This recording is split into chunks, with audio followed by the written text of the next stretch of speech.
Buenos días, mi nombre es Gerardo Torres del grupo 1.5 en la clase de química de la carrera Ingeniería Civil Culiacán y del tema que les voy a hablar es del enfoque molecular en el proceso de disolución. Enfoque molecular del proceso de disolución. En esta presentación le hablaremos sobre el enfoque molecular del proceso de disolución. Empezaremos hablando sobre la atracción intermolecular que mantienen juntas a las moléculas en líquidos y sólidos. También tienen una función importante en la formación de las disoluciones. Cuando una sustancia, o sea, el soluto, se disuelve en otra, quiere decir el disolvente, las partículas del soluto se dispersan en el disolvente. Las partículas del soluto ocupan posiciones que estaban ocupadas por moléculas del disolvente. La facilidad con la que una partícula de soluto reemplaza a una molécula del disolvente depende de la fuerza relativa de tres tipos de interacciones. Tenemos las que son interacción disolvente-disolvente, interacción soluto-soluto, pero nosotros nos enfocaremos principalmente en la interacción disolvente-soluto. Por simplificación, entendemos que el proceso de disolución se lleva a cabo en tres etapas diferentes. La etapa 1 es la separación de las moléculas del disolvente. La etapa 2 implica la separación de las moléculas de soluto. Estas etapas requieren energía para romper la fuerza de atracción intermoleculares. Como consecuencia, son endotérmicas.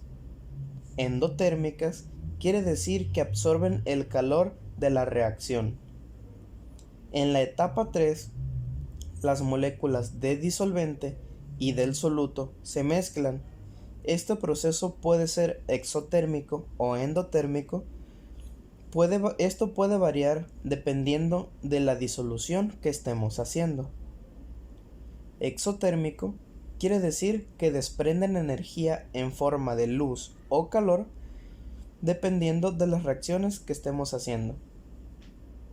El proceso de disolución, igual que todos los procesos físicos y químicos, están regidos por factores.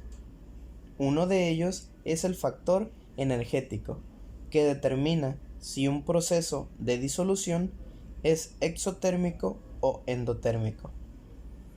Por otra parte, el dicho "lo semejante disuelve a lo semejante" es de gran ayuda para predecir la solubilidad de una sustancia en determinado disolvente.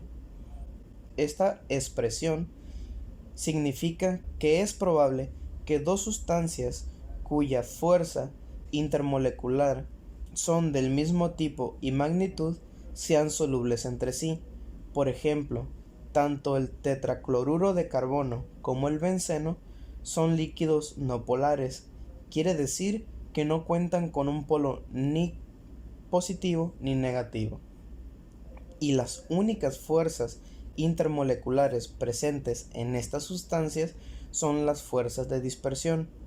Cuando se mezclan estos dos líquidos, rápidamente se disuelven uno en otro, porque las fuerzas de atracción entre las moléculas de tetracloruro de carbono y de benceno son parecidas en magnitud y en fuerza molecular.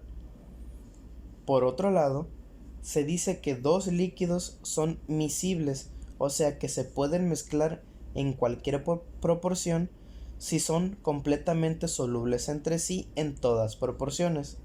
Por ejemplo, los alcoholes, como el metanol o el etanol, son miscibles con agua, porque forman puentes de hidrógeno con las moléculas de agua. Cuando el cloruro de sodio se disuelve en agua, los iones se estabilizan en disoluciones por hidratación, que implica hidrataciones ion-dipolo. En general, podemos predecir que los compuestos iónicos serán mucho más solubles en disolventes polares como en agua, amoníaco y fluoruro de hidrógeno, todos ellos líquidos, que en disolventes no polares como el benceno y el tetracloruro de carbono, debido a que las moléculas del disolvente polares carecen de un momento dipolar, quiere decir que no pueden solvatar a los iones de sodio y cloro. Solvataciones es el proceso mediante el cual un ion de una molécula se rodea por moléculas de disolvente distribuidas de una forma específica. Cuando el disolvente es agua, este proceso se llama hidratación. Y como nota final, las interacciones intermoleculares que predominan entre los iones y los compuestos no polares son las interacciones ion-dipolo inducido, que son mucho más débiles que las interacciones ion-dipolo.